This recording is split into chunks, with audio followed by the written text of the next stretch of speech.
Bismillahirrahmanirrahim. Assalamualaikum warahmatullahi wabarakatuh. Alhamdulillahirabbil alamin. Alhamdulillahi wa kafa wassalatu wassalamu ala Rasulillahil Mustafa wa ala alihi wa sahbihi wa man wafa. Asyhadu an la ilaha illallah wahdahu la syarikalah wa asyhadu anna Muhammadan abduhu wa rasuluhu la nabiyya wa la rasula ba'dah. Allahumma salli wa sallim wa barik ala sayyidina Muhammadin wa ala alihi wa sahbihi ajma'in. Ikhwati fillah rahimakumullah. Alhamdulillahirabbil alamin. Segala puji milik Allah Subhanahu wa taala. Malam hari ini Allah Subhanahu wa taala masih memberikan taufiknya kepada kita. Kita masih istiqamah, terutama melaksanakan kewajiban kita sebagai seorang muslim, yaitu diantaranya adalah melaksanakan salat berjamaah. Mudah-mudahan istiqomah itu senantiasa Allah berikan kepada kita sampai nanti akhir ajal kita. Salawat serta salam mudah-mudahan senantiasa dicurahkan kepada qudwah hasanah kita Nabi Muhammad SAW, kepada keluarga beliau dan juga seluruh sahabat beliau. Malam hari ini kita akan melanjutkan membaca bab at-targhibu fi ifsya'is salam wa ma jaa'a fi fadlihi. Anjuran untuk menebarkan salam dan apa-apa yang berkaitan dengan keutamaan salam. Mungkin sebagian besar hadis-hadis tentang salam itu pernah kita dengarkan atau pernah kita baca. Tapi tidak mengapa, terus kita ulang-ulangi. Selain untuk mengingatkan barangkali ada yang kita lupa, juga kita berharap ada pahala di situ, karena setiap hadis yang kita baca, setiap hadis yang mungkin kita ulang-ulangi, kita berharap di situ ada nilai pahala yang bisa kita dapatkan. Hadis pertama, an Abdullah bin Amr ibn al-As, dari Abdullah bin Amr ibn al-As. Jadi sahabat yang namanya Abdullah yang terkenal itu ada 4. Yang pertama Abdullah ibn Abbas, yang kedua Abdullah ibn Mas'ud, yang ketiga Abdullah ibn Umar, yang keempat Abdullah ibn Amr ibn al-As. Nah, ini 4 orang yang namanya Abdullah, 4 orang yang mulia.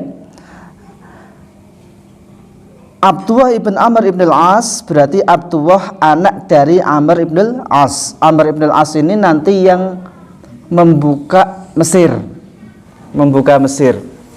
Orang yang cerdas luar biasa.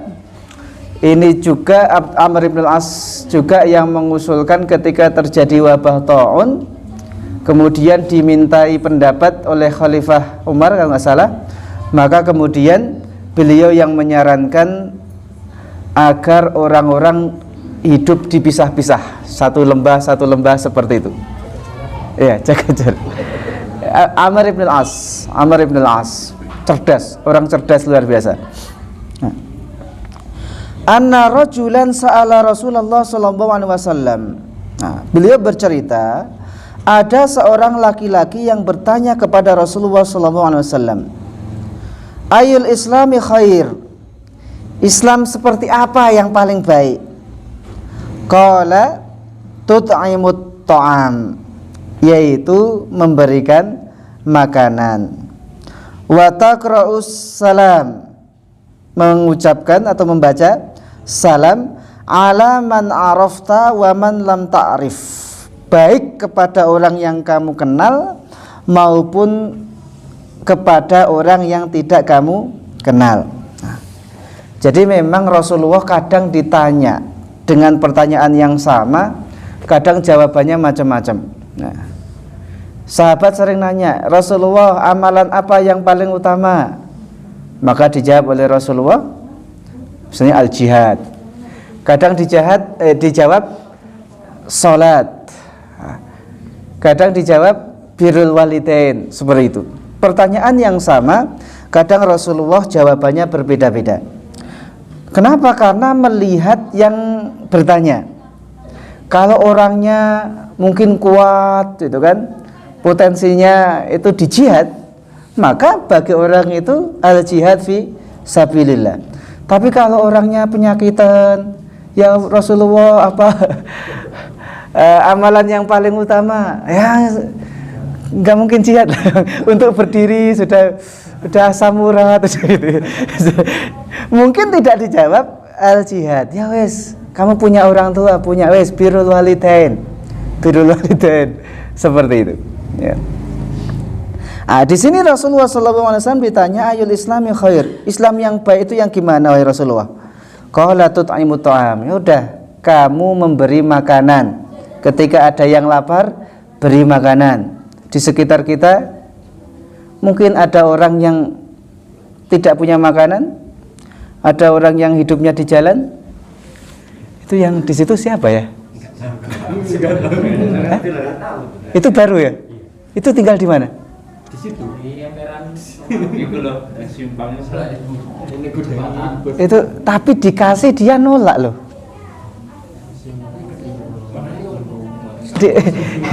Dikasih uang nolak, nggak mau beneran, malah lari gitu. Kasih makanan mau. Makanan mau.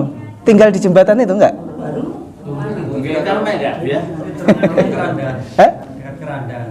Oh di musola. Itu orang mana? Iya, yes. Waktu imut ta'am. Jadi di antara kebaikan yang bisa kita lakukan adalah memberikan makanan. Wa taqra'u salam, mengucapkan salam ala man arafta wa man lam ta'rif, baik kepada orang yang dikenal atau kepada orang yang tidak kamu kenal. Nah, sekarang mulai mahal. Salam itu mahal bahkan kepada orang yang dikenal sekalipun, karena berbeda tempat ngajinya, karena berbeda gurunya, karena berbeda organisasinya. Kadang salam itu sudah menjadi barang yang langka. Padahal perintah Rasulullah itu di antara kebaikan Islam itu ya mengucapkan salam baik kepada orang yang kenal maupun tidak. Yang tidak saja disuruh salam. Nah, kenapa sekarang? Saya nggak tahu. Mudah-mudahan cuma perasaan saya saja. Tapi kayaknya kayak gitu memang. Kenapa? Ketika berbeda satu dua hal, kemudian tidak mau lagi saling tegur sapa, saling salam-salaman. Kenapa? Kalau nunggu sepakat, ya dari dulu lah. Sampai kapan kita mau seperti itu? Capek ya. Jadi dakwah Islam ini sangat berat kalau harus dipikul hanya satu kelompok, apalagi hanya satu dua orang. Jadi dakwah Islam ini butuh diangkat bersama-sama. Dalam hal-hal yang mungkin kita sepakat yuk, kan, bareng-bareng kerjasama, kan nggak ada masalah. Nah, mungkin dalam hal-hal yang kita berbeda pendapat, ayo, kan, kita belajar lagi apakah memang perbedaan itu tidak ada lagi titik temunya. Nah, kalau tidak ada lagi, apakah iya kemudian karena perbedaan itu kemudian kita kehilangan tegur sapa, kita kehilangan salam itu, ya kan? Salam jadi langka, cemberut. Disalami pun ya, tapi ya seperti itu ya, memang akhir zaman ya kayak gitu. Ya, jadi di antara Islam yang baik itu taqra'u salam ala man arafta wa man lam ta'rif. Ucapkan salam baik kepada orang yang kamu kenal maupun kepada orang yang tidak kamu kenal. Rawahul Bukhari wa Muslim. Hadis kedua, an Abi Hurairah radhiyallahu anhu qol. Dari Abu Hurairah radhiyallahu anhu dia berkata, qala Rasulullah sallallahu alaihi wasallam, Rasulullah sallallahu alaihi wasallam bersabda, la tadkhulul jannata hatta tu'minu. Kalian tidak masuk surga sehingga kalian beriman. Wala tu'minu hatta tahabu. Kalian tidak dikatakan beriman sehingga di antara kalian saling mencintai. Saling mencintai sesama orang beriman. Ala adullukum ala syai'in idza fa'altumuhu tahabbtum. Maukah kalian aku tunjukkan sesuatu, kalau kalian lakukan hal tersebut maka insya Allah kalian akan saling mencintai. Afsus salam bainakum, tebarkan salam di antara kalian.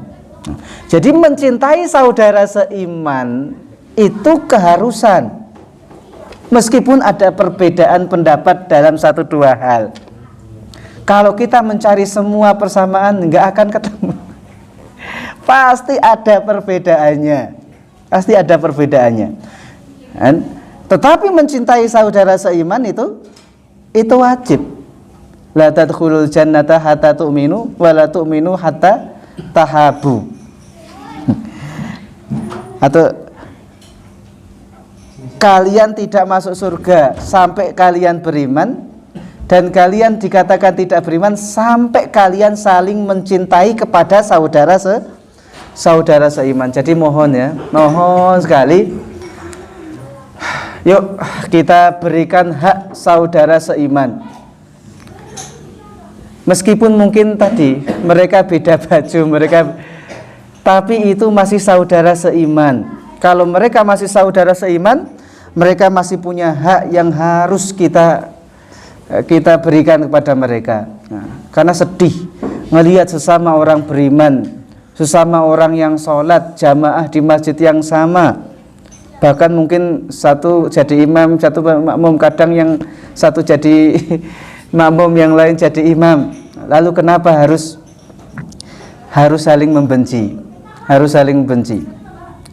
Kalau masalah berbeda, jangankan kita, orang yang tadi sudah di akhir-akhir, wong zaman sahabat pun mereka juga kadang berbeda pendapat. Zaman imam madhab yang 4, dalam banyak hal mereka berbeda pendapat. Tapi bedanya, kalau para imam berbeda pendapat tapi menyikapi setelah itu saling memuji, saling meninggikan. Imam Syafi'i mungkin berdebat dengan muridnya, mungkin berbeda pendapat dalam banyak hal dengan gurunya Imam Malik. Imam Ahmad pun demikian. Imam Ahmad itu muridnya Imam Syafi'i, muridnya. Imam Ahmad berbeda pendapat dalam banyak hal dengan Imam Syafi'i. Tapi apa kata Imam Ahmad? Selama berapa? 20 tahun atau berapa? Saya tidak pernah lupa untuk mendoakan Muhammad bin Idris setiap kali selesai sholat. Muhammad bin Idris siapa? Imam Syafi'i. Itulah contoh ulama-ulama kita. Mereka beda pendapat, iya, tapi mereka saling mendoakan. Coba kita, kenapa jadi kayak gini? Lihat Indonesia sama Malaysia itu kan kayak kenapa sama saudara seislam, seiman, kan serumpun. Ada yang main, kan dipermainkan. Kalau mau akur sedikit nggak bisa, harus dibuat kacau Indonesia Malaysia. Dah ya. Jadi yuk ya, kita penuhi hak saudara seiman kita, yaitu tahabu, kita saling mencintai. Ya, mungkin beda pendapat, tapi dia masih saudara seiman. Nggak ada alasan kita untuk membenci dia. Nggak ada. Ya. Malu nanti kita, kan? Seandainya kita membenci saudara seiman, ternyata nanti sama-sama ketemu di surganya, surga Allah. Kan malu. Lebih malu lagi kalau ternyata yang kita benci surganya lebih tinggi dibandingkan kita. Dan kita cari-cari, kita udah pede, udah masuk surga. Cari-cari dulu yang beda pendapat sama kita. Mana dulu yang saya bilang ngeyel, ternyata saya di atasmu sini.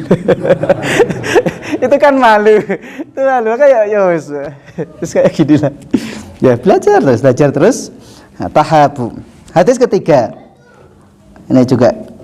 Wa an Ibnu Zubair radhiyallahu anhuma, dari Ibnu Zubair radhiyallahu anhuma, anna Rasulullah sallallahu alaihi wasallam qala, sesungguhnya Rasulullah sallallahu alaihi wasallam bersabda, dabba ilaikum ta'ul umam qablakum.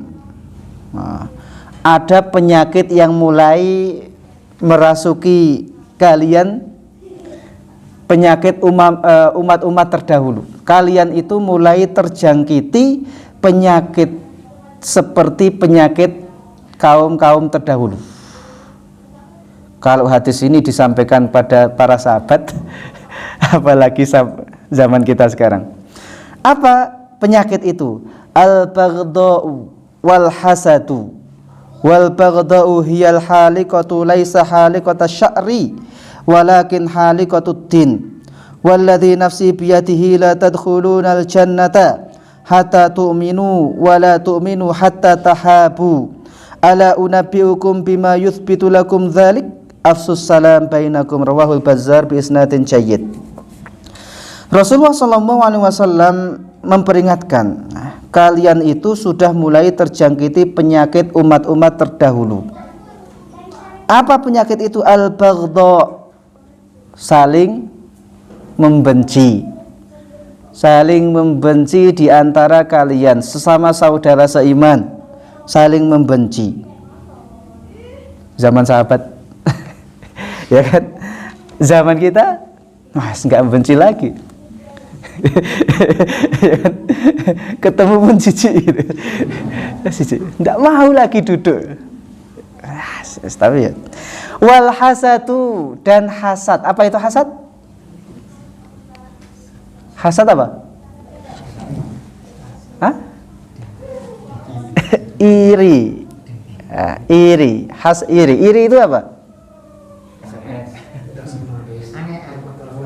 Ya. Tidak senang melihat orang mendapatkan nikmat. Maka nanti ada tingkatannya. Hasad yang tidak senang kalau orang lain itu senang mendapatkan nikmat dan berusaha merebut kenikmatan itu. Bagaimanapun caranya harus saya rebut. Ada yang lebih jelek dari itu. Nggak senang orang lain mendapatkan kenikmatan, maka kalau bisa direbut, direbut. Kalau tidak, ya minimal kenikmatan itu hilang pada orang lain. Kalau saya susah, dia juga harus susah. Saya nggak panen, dia juga harus nggak panen. Ini yang parah, yang parah. Kalau yang pertama tadi masih mending. Kalau yang ini pokoknya nggak bisa. Saya susah, dia harus susah. Ini parah. Nah, hasad seperti itu.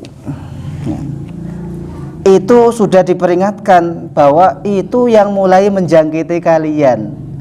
Sesama umat Islam, sesama orang beriman saling benci, saling iri. Itu penyakit yang dulu menghancurkan umat-umat sebelum kalian, kata Rasulullah.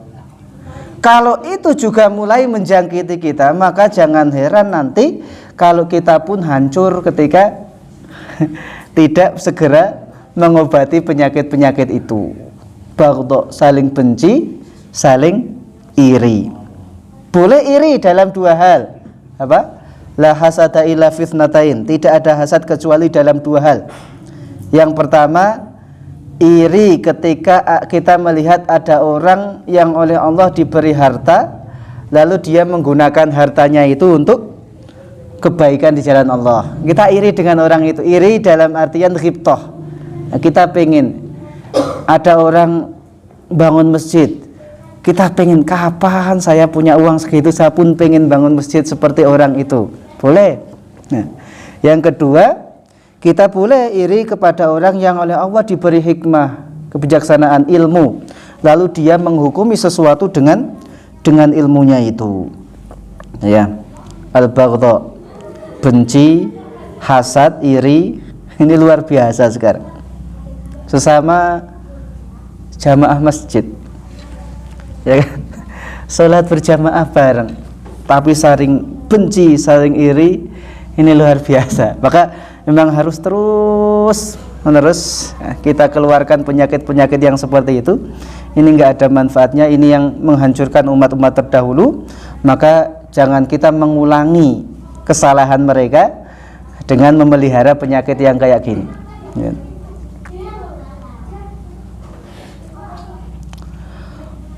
Wal baghdha'u hiyal haliqatu laisa haliqata sya'ri. Dan benci itu adalah haliqah, itu maknanya mencukur. tapi bukan mencukur rambut, walakin halikotuddin, tapi mencukur agama. Walladzi nafsi biyadihi la tadkhulul jannata hatta tu'minu. Demi Allah, demi zat yang jiwaku berada di tangannya, kalian tidak masuk surga sehingga kalian beriman. Wala tu'minu hatta tahabu, kalian tidak dikatakan beriman sampai kalian saling mencintai sesama saudara seiman. Ala unabbiukum bima yuthbitu lakum dzalik. Maukah kalian aku beritahu hal yang bisa meneguhkan rasa cinta kepada saudara seiman tadi? Afsus salam bainakum, tebarkan salam di antara kalian. So itu. Salam. Nah, hadis berikutnya waruwiya an Syaibah al-Hujabi an ammihi radhiyallahu anhu. Qala, dia berkata, qala Rasulullah sallallahu alaihi wasallam, thalathun yusfina laka wudda akhika, tusallimu alaihi idza laqitahu wa tuwassi'uhu lahu fil majlis wa tad'uhu bi ahabbi asma'ihi ilaihi. Rawahu Tabrani. Rasulullah sallallahu alaihi wasallam bersabda, thalathun yusfina laka wudda akhik. 3 hal yang bisa kalian lakukan untuk memurnikan, menjernihkan rasa cinta kalian kepada saudara seiman. Kalau sekarang sudah mulai muncul kebencian kepada saudara seiman, iri kepada saudara yang sama-sama berjamaah hanya karena 1 dan 2 hal, sudah mulai terkotori dengan itu, maka kata Rasulullah SAW, ada 3 hal yang bisa kita lakukan untuk membersihkan itu. Tusallimu alaihi idza laqitahu. Yang pertama, salam kalau ketemu orang itu. Kan? Mungkin kita pernah atau kan, pernah di hati kita itu ada sifat iri, sifat benci kepada seseorang. Ketemu salam sama orang itu, mudah-mudahan dengan begitu maka dosa yang ditimbulkan dari kebencian dan iri kita kepada orang tersebut digugurkan oleh Allah Subhanahu wa taala. Wa tuwassi'u lahu fil majlis, melapangkan untuknya di majlis. Kasih tempat duduk di majlis. Wa tad'uhu bi ahabbi asma'ihi ilaihi, dan panggil dia dengan nama kesukaannya, nama yang paling dia sukai. Jadi ini sekali lagi mulai tinggalkan memanggil orang lain dengan julukan-julukan yang enggak jelas itu. Panggil dia dengan nama yang paling dia sukai. Nah, kalau orang Arab punya 3, ada isim alam, ada isim alam, ada kunyah, ada laqab.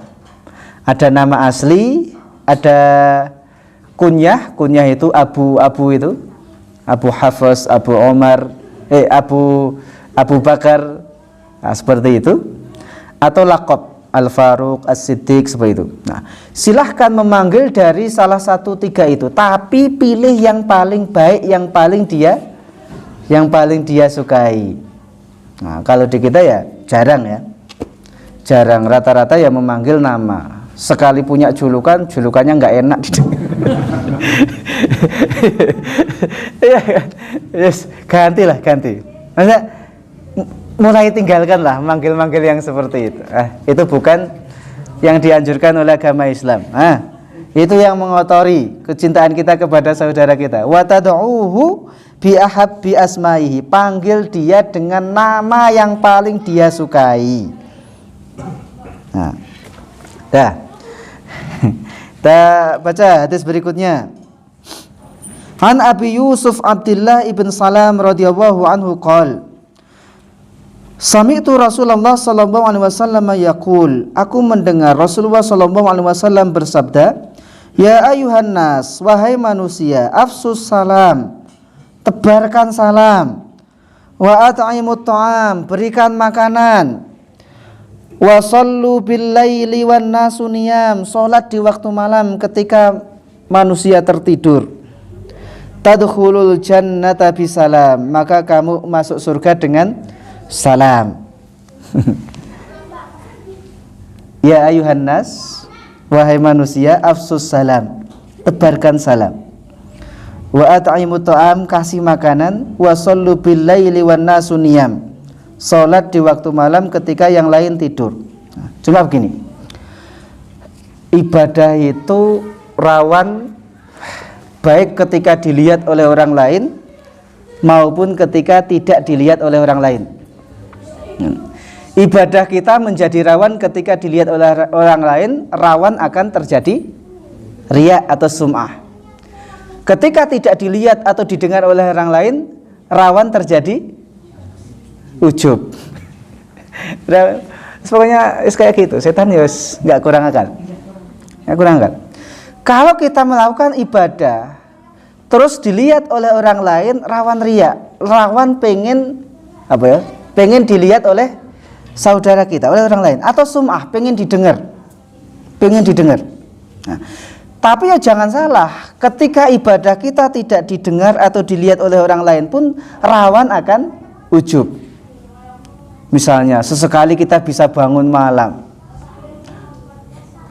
mau tidur lagi nggak bisa, terus daripada tidur tak wudu sholat. Ketika Allahu Akbar, terus keinget kawannya, alhamdulillah saya bisa sholat malam. Coba si Rudi, paling malam ini masih itu kan ujub, membanggakan diri. Ketika nggak ada orang, itu rawan itu. Pernah nggak kepikiran kayak gitu? Kita pas bisa tahajud nggak tahu, ya bisa dihitung. Pas bisa tahajud, baru rakaat pertama itu sudah kayak megang kunci surga kan gitu. Seolah-olah sudah dekat. Saya kayaknya udah dekat sekali dengan Allah gitu kan. Terus keinget kawan-kawannya, Pak Timan paling baru tidur gitu. Hati-hati saya. Itu ujub.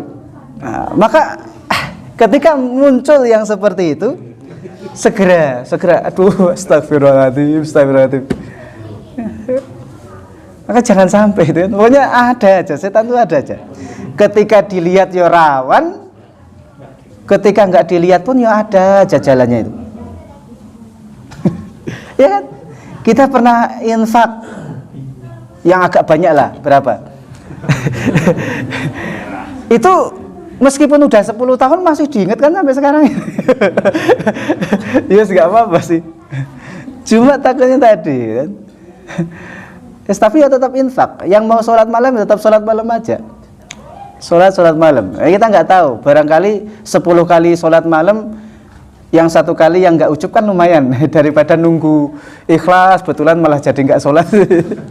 Ya wes, yang pengen sholat tetap sholat, yang pengen infak, pengen ibadah yang lain silahkan. Baik dilihat atau tidak dilihat oleh orang lain tetap lakukan. Nah, cuma tadi hati-hati, jaga betul. Nah, karena cara setan untuk menyelewengkan itu banyak tikungan, banyak perempatan. Maka Rasulullah itu dulu nggak buat satu garis, garis lurus, lalu dibuat garis-garis di samping-sampingnya. Nah, maka kata Rasulullah, ini jalan Allah ini yang lurus ini, tapi banyak nih perempatan-perempatan.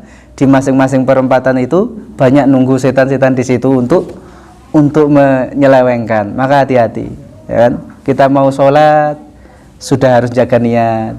Pas sudah sholat, awas ada ujub di situ, gitu kan? Selesai sedekah, hati-hati, jangan ngungkit-ngungkit masalah sedekah, apalagi menyakiti orang yang sudah disedekahi, kayak gitu.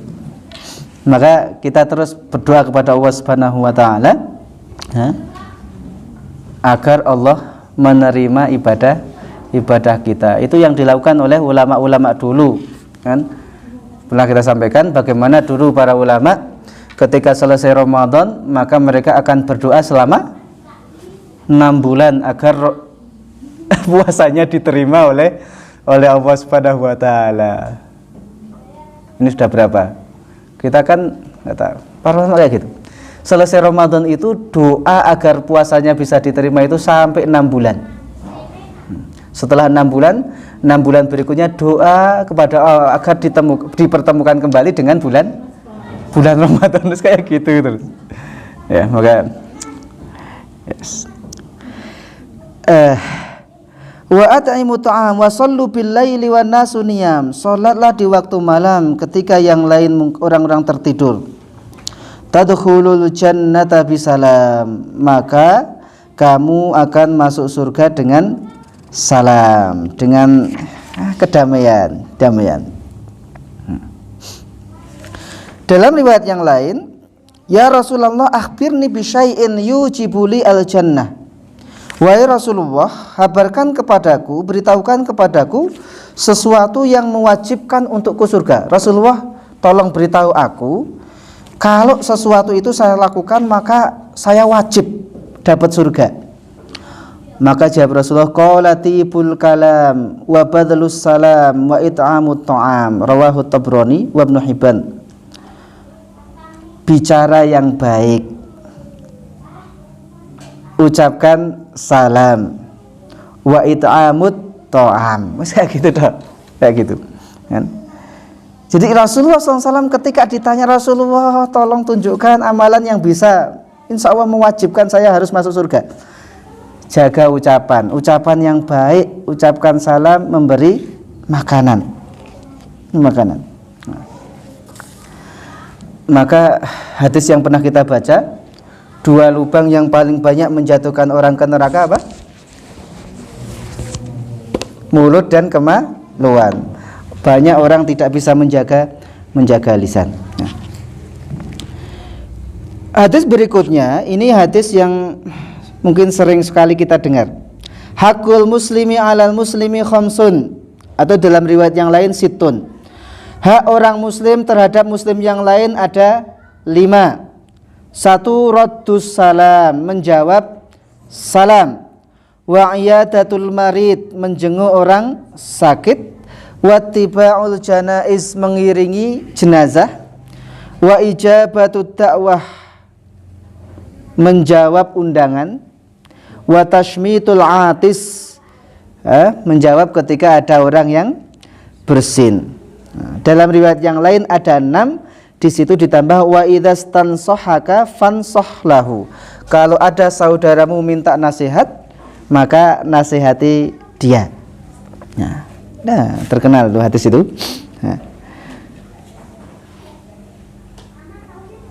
Mungkin saya ingin sedikit ini masalah salam ketika dalam sholat. Rasulullah SAW mengatakan wa tahliluha at-taslim, dan halalnya adalah salam. Maksudnya setelah salam orang boleh melakukan apa-apa, hal-hal yang dilarang ketika dia masih sholat. Ketika kita salam, berapa kali sholat salamnya? 2 kali. 2 kali itu dua-duanya wajib atau yang wajib 1? Dalam mazhab Syafi'i, yang rukun itu yang pertama. Dalam mazhab Hambali beda. Dalam mazhab Hambali dua-duanya wajib, dua-duanya rukun. Maka saya pernah ditanya itu oleh syekhnya ketika dulu ada tugas di sana, karena ngelihat jamaah Indonesia itu Assalamualaikum warahmatullah, itu banyakan yang terlambat itu sudah langsung berdiri. Rata-rata itu tidak nunggu salam kedua. Nggak, saya nanya, kenapa orang Indonesia kok baru salam pertama sudah berdiri untuk nambahi rakaat? Nah, saya jawab, ya, dalam mazhab Syafi'i setahu saya yang rukun itu adalah salam yang pertama. Salam yang kedua itu mustahabbah. Berbeda dengan dalam mazhab Hambali. Mazhab Hambali dua-duanya itu wajib. Maka kalau dalam mazhab Hambali, orang yang terlambat sholat itu, maka nambah berdirinya itu setelah salam kedua dari imam. Nah, ketika salam tadi ucapannya apa? Assalamu alaikum. Boleh nggak saya cuma assalamualaikum? Assalamualaikum. Atau assalamualaikum warahmatullahi wabarakatuh. Assalamualaikum warahmatullahi wabarakatuh. Tadi imamnya apa? Tadi milih yang mana? Atau assalamualaikum warahmatullahi. Assalamualaikum warahmatullahi. Ayo, yang mana?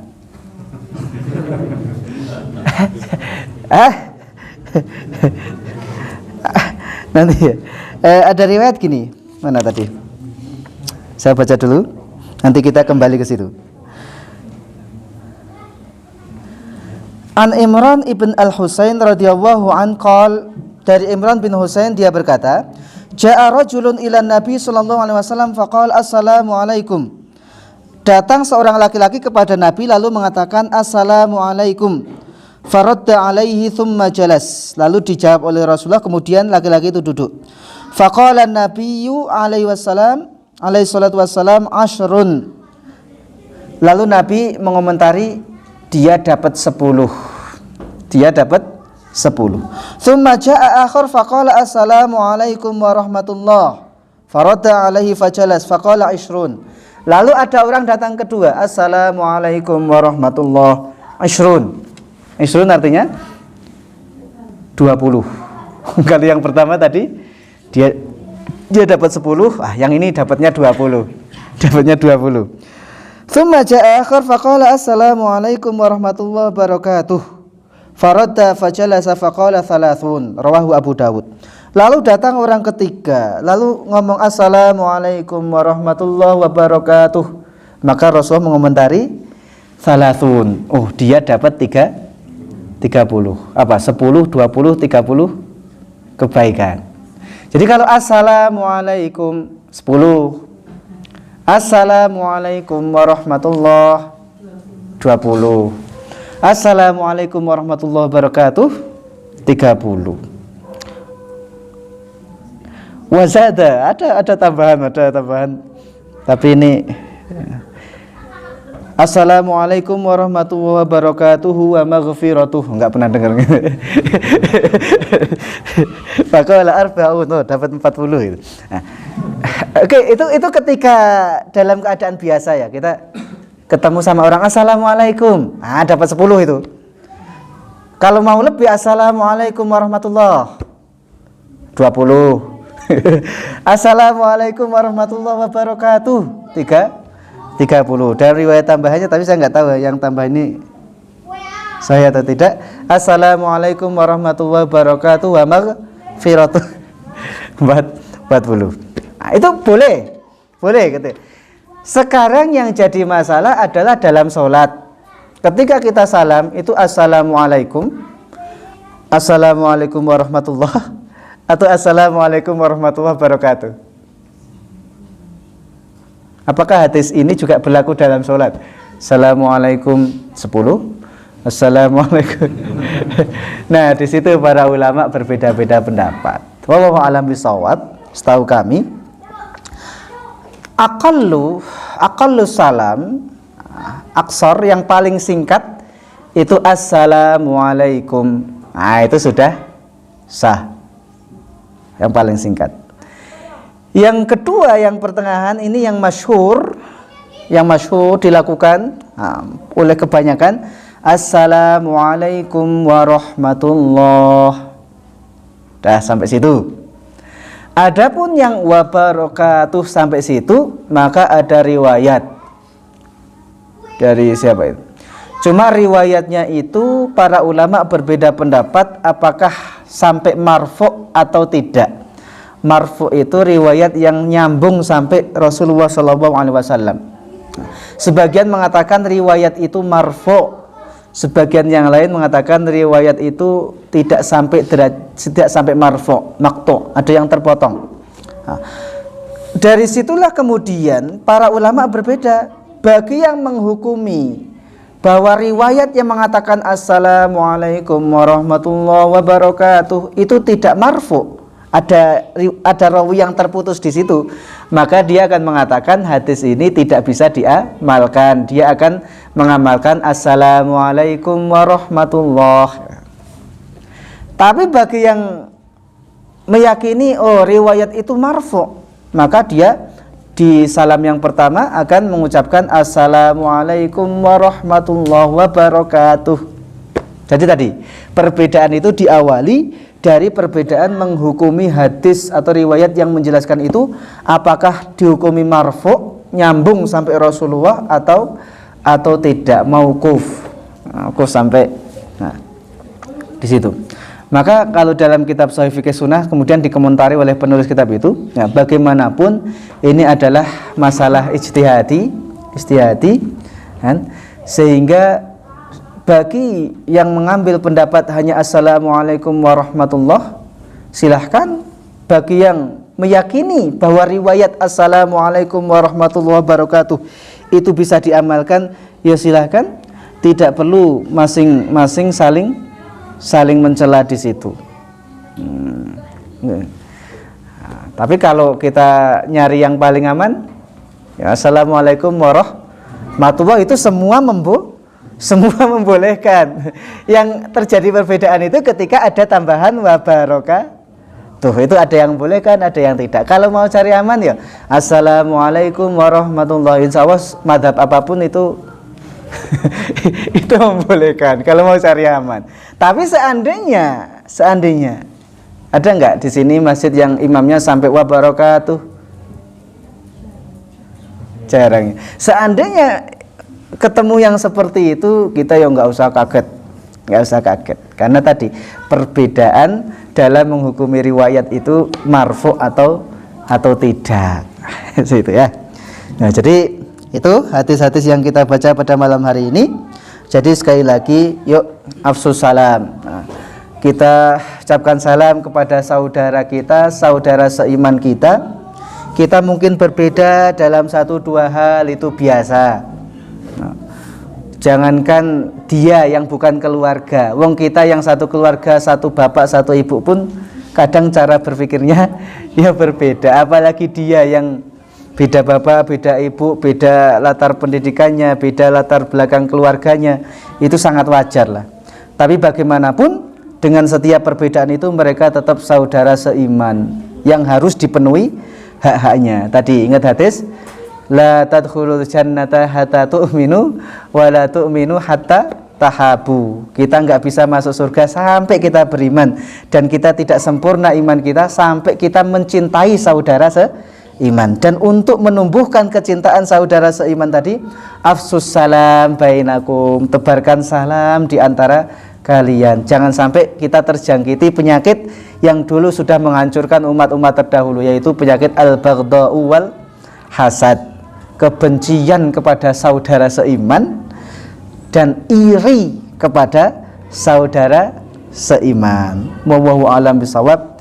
Mudah-mudahan Allah Subhanahu wa taala menjadikan kita sebagai orang-orang yang disebutkan dalam hadis, tahabba fillahi ijtama'a alaihi wa tafarraqa alaihi, saling mencintai di jalan Allah Subhanahu wa taala ketika berkumpul karena Allah Subhanahu wa taala, demikian juga ketika berpisah.